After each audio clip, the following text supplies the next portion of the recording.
দেশের শীর্ষ পত্রিকার আজকের শিরোনাম প্রতিদিনের বাংলাদেশ। বড় বিপর্যয়ের শঙ্কায় দেশ, 5.4 মাত্রার ভূমিকম্প, উৎপত্তিস্থল সাতক্ষীরার আশাশুনি। পাকিস্তানের যুদ্ধ ঘোষণা, আফগানিস্তানে বিমান হামলা, দুপক্ষের ব্যাপক প্রাণহানির দাবি। তারেক রহমানের নেতৃত্বে ত্বরান্বিত হবে উন্নয়ন, আশাবাদী ওআইসি নেতারা।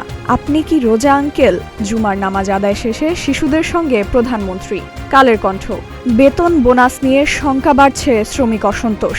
50 থেকে 60টি পোশাক কারখানায় শ্রমিক অসন্তোষের আশঙ্কা। 60টির বেশি কারখানায় জানুয়ারির বেতন বকেয়া, ফেব্রুয়ারিতেও সংকট।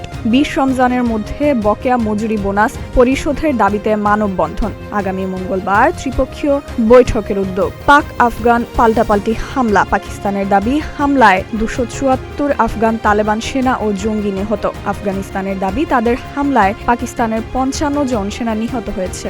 14 মাসে 57 বার ভূকম্পন, 28টিরও উৎপত্তি দেশেই। যুগান্তর। সরকারের প্রতি বিশ্লেষকদের পরামর্শ, শুরুটা দারুণ, তবুও সতর্ক থাকতে হবে। পাকিস্তান আফগানিস্তান যুদ্ধ, 274 আফগান ও 55 পাক সেনা নিহত। উপযুক্ত জবাব দেওয়া হয়েছে ইসলামাবাদ, কঠোর জবাব দেওয়ার সামর্থ্য আছে কাবুল। 35 আসনের বিপরীতে আলোচনায় শতাধিক সংরক্ষিত নারী আসন।